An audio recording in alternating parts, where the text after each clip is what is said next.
Bonjour à tous, bienvenue dans Bonjour chez vous. C'est déjà la fin de cette semaine. C'est déjà ta dernière émission de cette semaine, Frank. En tout cas, j'ai vraiment fait tous les jours. Les émissions, oui, Frank. On peut te féliciter. La 2, la 3, la 4 et la 5. Lundi, c'était avec Nadine. Non, avec Aurélie. Mardi avec Nadine. C'était le jour où on a parlé de Étienne. Jeudi avec Nadine. Ouais. Et aujourd'hui avec Aurélie. Eh ouais, on l'a fait un jour sur deux, j'avais même pas remarqué. C'est toi qui as fait le planning en plus? Eh ouais, T'as bien fait ça. C'était pas volontaire. Bravo, Evelyne Lebeau. Je vous choisis par vos forces et non pour Mais je faire veux beau juste dans le rappeler planning. la boulette de Nadine encore, même si elle n'est pas là. Arrête. Elle a dit, j'ai aimé quand tu as parlé de Étienne, c'était super. J'ai dit, j'ai pas parlé de Étienne. C'était fait une histoire. Il est content. Il est très content. Elle va aller voir l'émission, elle va être trop... trop drôle. Oh, t'es terrible. Bon. Aïe, aïe, aïe. Eh bien, mon cher frère, cette émission est pour toi. On va t'aider à surmonter ton péché. C'est le thème du jour et j'ai envie de dire aider un frère ou une sœur. Bien entendu, la place me manquait pour ajouter... mais évidemment, et l'idée c'est de vous apporter des conseils pratiques. Aujourd'hui, on va voir comment on peut aider nos frères et sœurs dans le Seigneur. On sait qu'ils luttent avec un péché, peut-être parce qu'ils nous l'ont simplement confessé, ils nous ont demandé de l'aide, ou simplement parce qu'on l'a nous-mêmes constaté. Et on va voir comment réagir, comment se comporter. On peut vraiment être très maladroit et se comporter vraiment de la mauvaise façon et couper complètement la communication, ou au contraire, on peut le faire de la bonne façon pour être une vraie aide.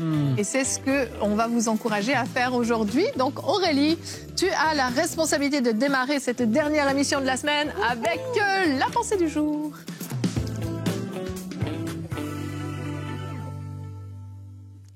On va commencer cette pensée par un verset qu'on trouve dans Matthieu 18 qui nous dit que si ton frère a péché, va le trouver et convainc-le de sa faute.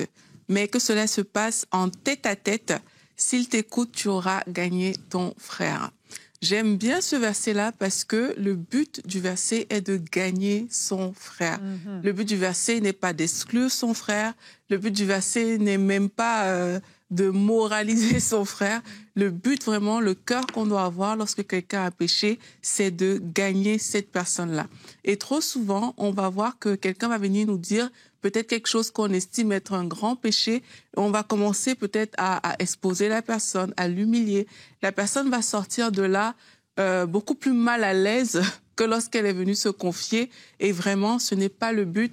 Parce que la Bible nous parle de gagner notre frère. La Bible nous parle aussi de la grâce, tout simplement, de Jésus-Christ. Jésus-Christ, lorsqu'il nous regarde, nous, il fait preuve de grâce envers chacun de nous. Et si on regarde à notre histoire, nous tous, en fait, on était des pécheurs. Et le Seigneur Jésus, il est venu nous chercher comme on était. Il nous a purifiés, il nous a lavés. Et c'est ça aussi, c'est ce cœur qu'on doit avoir pour les autres. C'est l'idée de laver la personne, purifiée, entre guillemets. L'idée que la personne doit ressortir de là vraiment en étant propre, en ayant un cœur déchargé.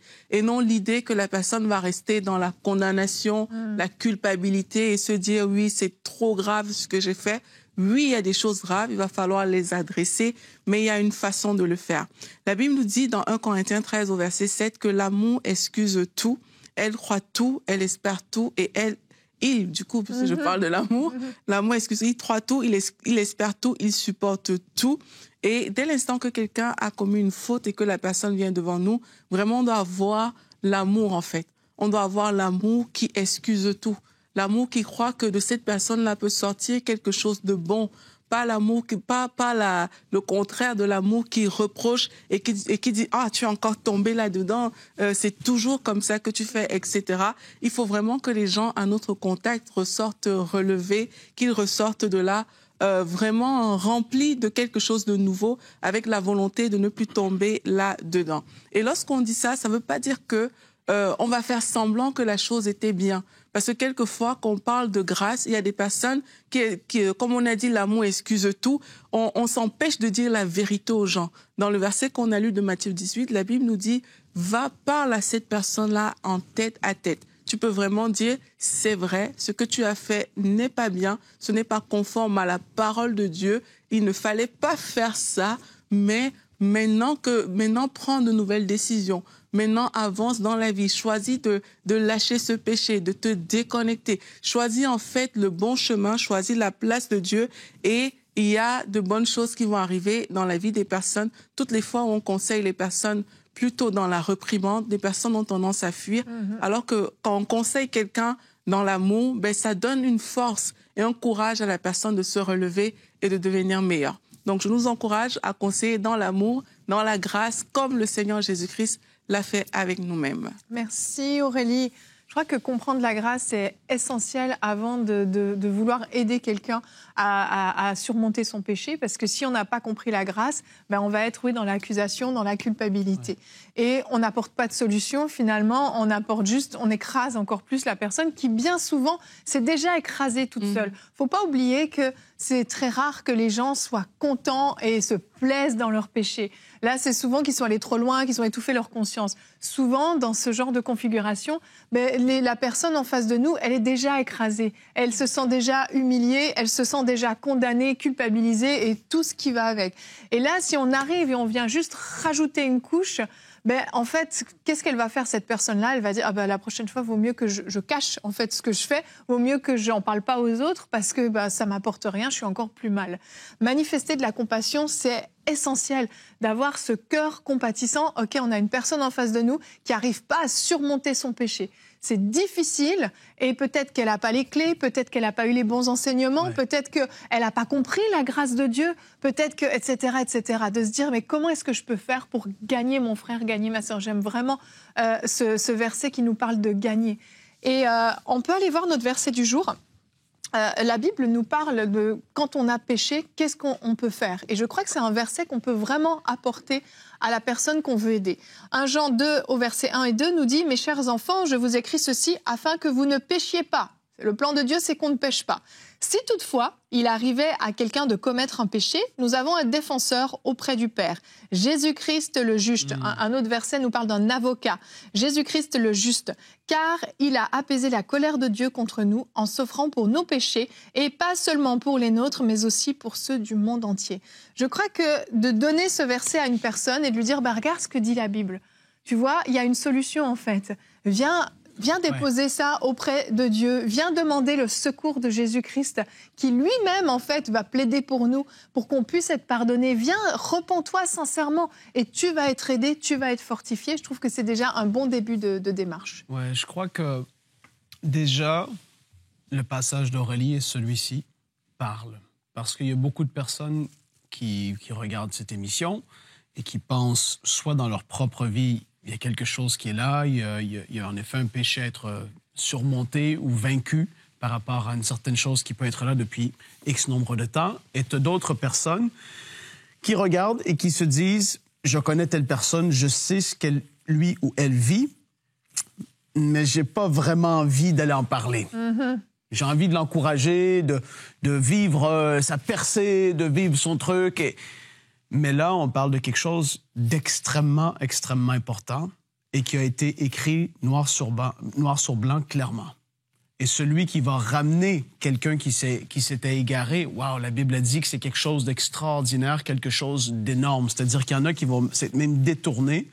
Et à cause que tu vas avoir, et là j'utilise ce mot, mais il faut y aller avec des pincettes, confronter la personne. C'est-à-dire que quelque chose qui est là, on le sait, on le constate, soit que la personne s'est vraiment refroidie, éloignée, ou la personne vit une difficulté. Et là, la première étape, c'est de dire, la Bible me demande de faire ça. Oui. C'est trop facile de juste vouloir balayer un peu le truc et de dire, je vais laisser un autre le faire, parce que l'autre, il est bon à faire ça. C'est vrai, mais t'es appelé à être bon aussi. Comme Caïn qui a dit à Dieu, suis-je le gardien de mon frère? 100%. Et quand tu le sais, même tu peux déjà, prier pour que, en effet, soit que la personne s'ouvre à toi, soit que le feu, c'est-à-dire vraiment, tu sais, la personne qui vit ça, souvent n'est pas bien là-dedans. Il faut pas avec dureté, parce que souvent, la personne qui vit ça, comme tu l'as dit, elle est pas, c'est merveilleux, c'est génial de vivre comme ça, dans tel péché. Non, c'est pas comme ça. Souvent, c'est un sujet de honte. de culpabilité, mais c'est encore, il y a comme une force qui est là, soit l'enseignement n'a pas été clairement dit, la personne n'a pas compris, il y a des chaînes qu'il faut qu'ils soient brisées. Mais là, il faut y aller avec un cœur rempli de douceur, mais il faut, premièrement, oser y aller. Ça, c'est le premier point, parce que la Bible le dit. Ça donne pas envie, et c'est pas des discussions qui sont fun. Mais quand tu y vas, avec un cœur rempli d'amour, et c'est là toute la clé, différence.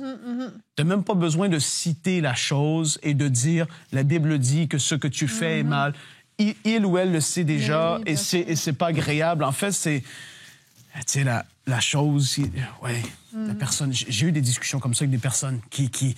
Et puis la personne le sait, elle n'est pas fière, elle n'est pas ci ou ça, elle n'est pas là pour réprimander, écraser, tu es là pour encourager, fortifier, élever, prier avec. Oui. C'est pas parce que tu vas l'adresser que soudainement c'est fini, forcément, tout de suite, c'est... Non, mais déjà, c'est d'être un soutien et la personne qu'elle peut se déculpabiliser. Parce que quand tu vis ça, tu es dans la honte, la culpabilité, et tu penses que tu peux pas en parler à personne. Le fait que elle sache que quelqu'un rempli d'amour, non dans le jugement, qui s'en fait pour toi, a une oreille pour écouter, il va pas aller le dire à d'autres personnes, et est compatissante, la personne, elle va comme vivre juste une délivrance à ce niveau-là du fait que je suis plus seul dans cette affaire. Et là, tu es rempli de compassion. Regarde Jésus, comment il faisait. Il était dur avec ceux qui étaient durs et hypocrites et qui voulaient, les pharisiens. Il était dur, il parlait, mais autre que vers eux, il n'était pas comme ça. Il était celui qui voulait encourager, relever. Il pouvait être direct, cette femme, mais il l'a sauvée d'une lapidation et il a dit « Va et ne pêche plus ». Mais j'imagine que dans son regard, il y avait plein d'amour et de « Va et ne pêche plus ». C'était pas comme ça. Non, bien sûr que non. Va et ne pêche plus. Waouh, le joug enlevé, elle s'en va. Mais tu dis, si Jésus était comme ça, on doit l'être, sans jamais rentrer dans le jugement de ci ou ça, parce que rappelle-toi de toi où tu viens. Comment le Seigneur n'a pas fait, il n'a pas regardé à est-ce que je peux te sauver, est-ce que je t'accepte. Non, là où tu étais, il t'a sauvé. Il n'a pas jugé. C'est tellement extraordinaire. Donc, de plus en plus que moi, je grandis là-dedans, et même quand on parle de guérison, on parle d'autres choses. Quand tu es dans la dureté, dans la sévérité ou dans la Bible dit, c'est vrai, mais c'est tellement... Le cœur se ferme. La personne ne veut pas recevoir. Et là, soudainement, tu commences à être compatissant. Tu commences à être la personne. Wow. Et là, tu as un temps de prière. Extraordinaire. Mais il faut pouvoir faire ce premier pas, pas avoir honte, mais d'y aller quand c'est propice et d'y aller tellement dans l'amour. Et alors là, ça change tout, mais tout. Et ça peut arriver que la personne en face, elle ne soit pas du tout prête à ça. Tout à fait. Et elle t'envoie proprement balader. Ouais. Ça m'est arrivé, c'est pour ça que j'en parle, parce que ça peut vous arriver. Avec tout l'amour Non, Evelyne, du c'est monde. toujours parfait. C'est toujours parfait. Avec... 100%. Non, oui. t'as raison. Je me souviens un jour... Des fois, c'est génial. D'autres fois, c'est... Oui. Ouh. Ouais. J'avais confronté un frère par rapport à une situation quand même assez grave que j'avais appris et qui était évidente. Et donc, je le confronte par rapport à ça. Et il se met dans une colère noire. Mais comment t'oses me parler de ça? Comment tu oses te mêler de ma vie? Puis Et je suis restée très calme et je lui ai dit... la Bible dit que je suis aussi la gardienne de mon frère et je veux aussi, et je le fais avec amour. C'est pas vrai, c'est jamais arrivé, il reconnaissait rien du tout. J'ai dit, écoute, mon frère, c'est merveilleux. Si c'est faux, c'est parfait, c'est excellent. Je suis ravie, je te demande pardon si je t'accuse à tort de quelque chose. Si c'est faux, gloire à Dieu. Mais sache que si c'est vrai, je suis là, je suis disponible, les pasteurs de l'église sont disponibles. Quelques semaines se sont écoulées et puis en fait, le frère est revenu me voir en pleurant, en me demandant pardon parce que il m'avait mal parlé, mais parce que tout ça était vrai. Et en fait, la honte, et ça, faut en avoir 100%. Conscience, la honte l'a poussé à rentrer dans une réaction agressive, une réaction de colère. Et il faut être prêt à ça aussi. 100%. Et là, c'est à nous de ne pas nous emporter contre cette personne et commencer à rentrer, nous aussi, dans la colère et dans tout un tas de choses, parce que là, on ne l'aide plus du tout. Parfois, la honte va faire que la personne va mal réagir en face de nous, ok, mais nous, on continue à bien réagir, on laisse la porte ouverte. Si tu veux en parler, je suis là. Si c'est pas vrai, c'est merveilleux, mais sinon, sache que je suis là. Et puis, on laisse les choses comme ça. Et généralement, la personne va revenir d'elle-même. Oui, elle va revenir. Et tu sais, quand on est dans l'attitude où on pointe du doigt et qu'on est dans le jugement, quelque part, c'est comme si on était en train de dire qu'on aurait mieux fait dans cette situation-là. Et on ne réalise pas que si on était peut-être dans les mêmes conditions que la personne, peut-être qu'on aurait péché depuis longtemps. C'est possible. Avant même cette personne-là. Donc, c'est vraiment important de vraiment rester dans l'amour, comme on est en train de dire, et d'amener les gens pas à pas à se détacher. Je crois que ce qui peut décourager facilement, c'est que parfois tu vas parler, comme on est en train de dire, et tu sens une résistance, tu vois, comme tu as parlé du frère, tu vas sentir une résistance et tu ne comprends pas que le Seigneur, pour certaines personnes, veut juste que tu les accompagnes, en fait. Et l'accompagnement prend du temps. Ça ne se fait pas tout de suite, forcément. Ouais. Peut-être que le Seigneur veut que tu accompagnes cette personne-là. Peut-être la personne n'a pas compris aujourd'hui. Le fait juste de revenir demain et dire bonjour, comment ça va? Juste ça, il y a un travail qui est en train de se faire parce que tu ne l'as pas rejeté.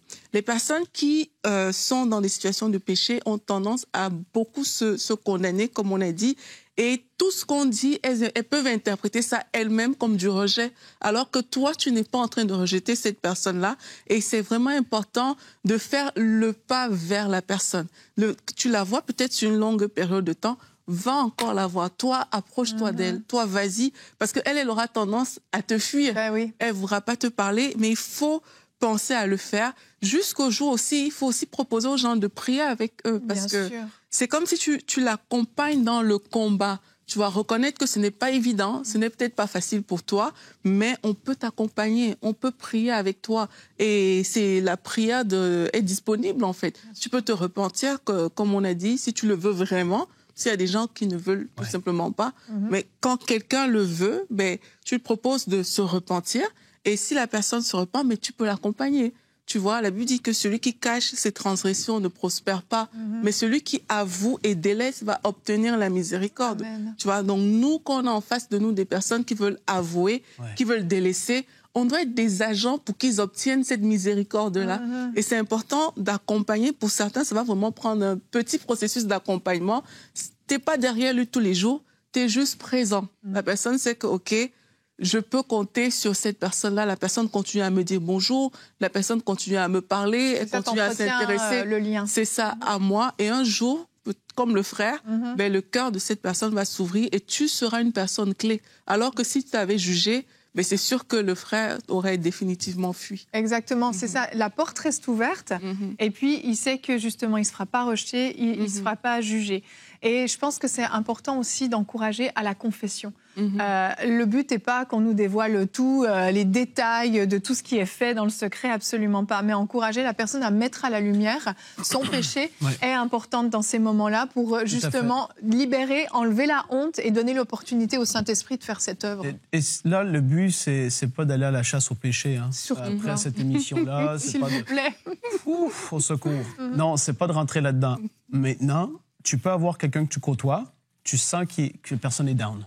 Tu la vois triste un peu.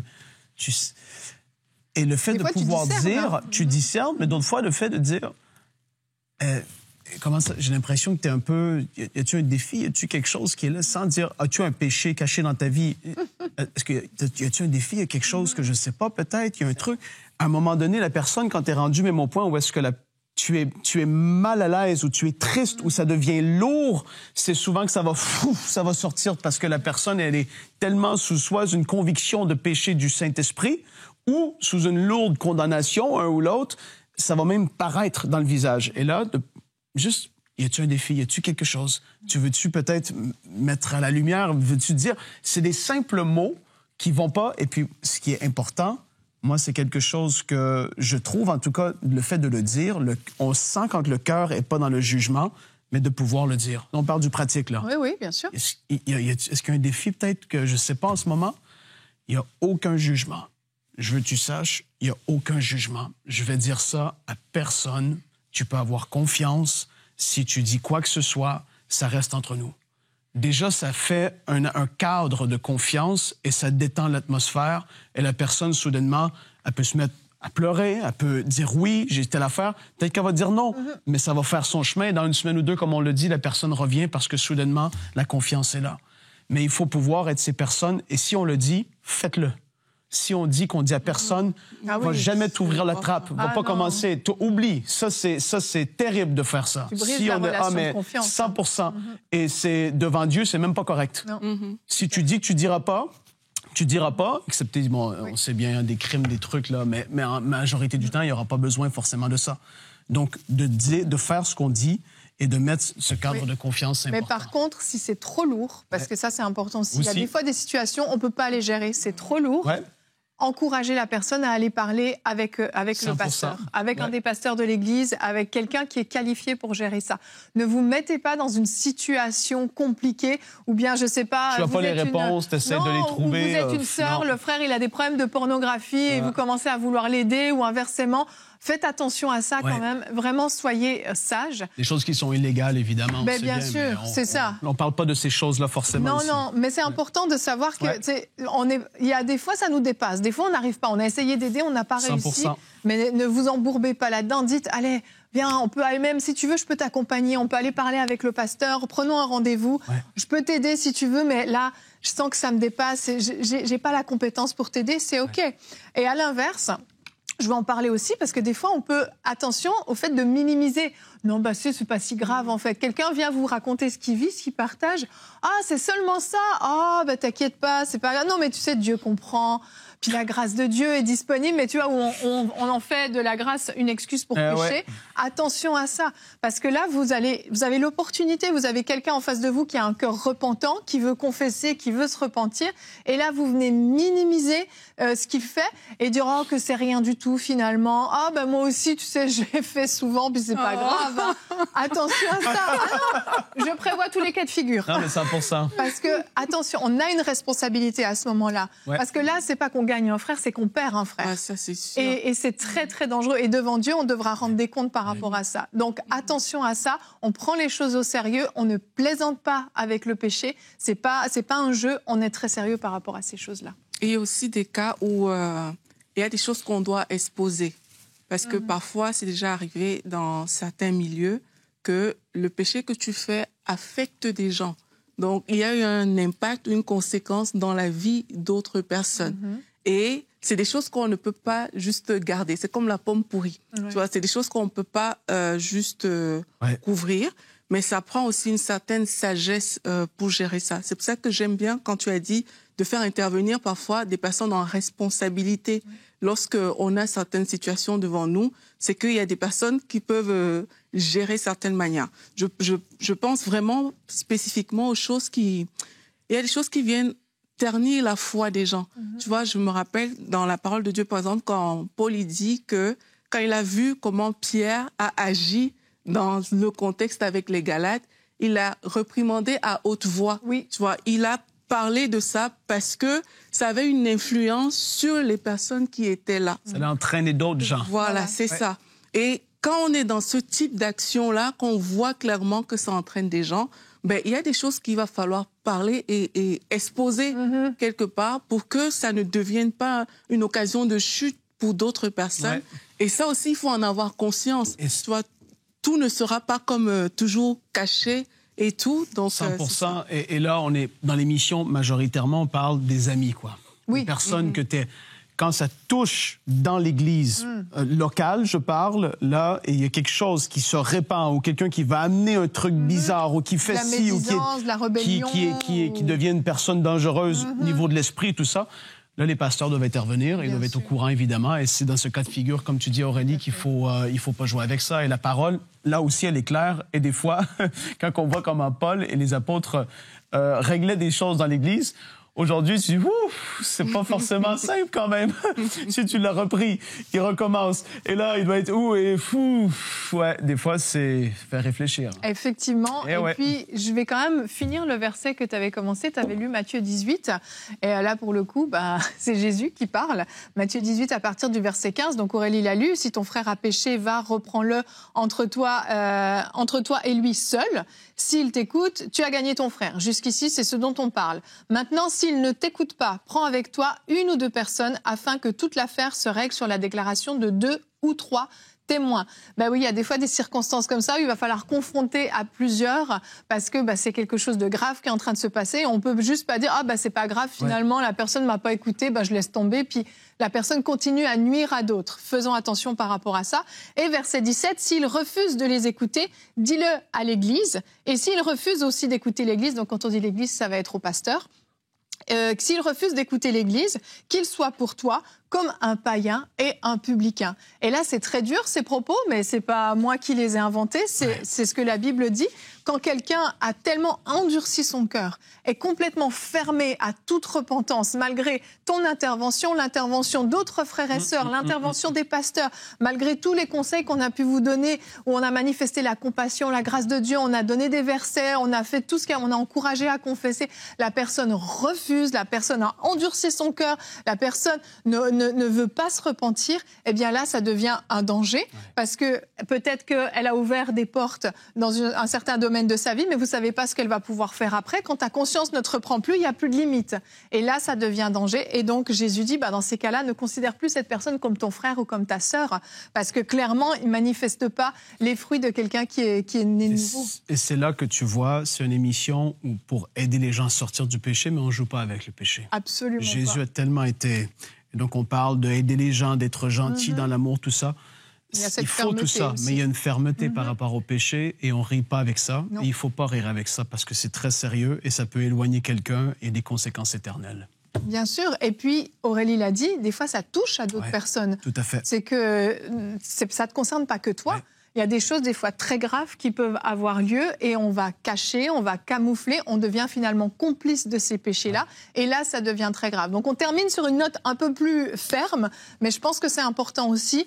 Il y a l'amour, il y a la compassion. Bien sûr, on ne juge pas tous les conseils qu'on a donnés, mais il y a des moments où la fermeté va être de rigueur parce que justement, oui, c'est pas un jeu. La sanctification, ça fait partie de la vie chrétienne, c'est pas une option dans la vie chrétienne. Et on prend ces choses très, très au sérieux parce que, comme Aurélie l'a dit, le principe de la pomme pourri. Si on tolère quelque chose dans l'Église ou dans un groupe de chrétiens, peu importe, généralement, ça va finir par se répandre.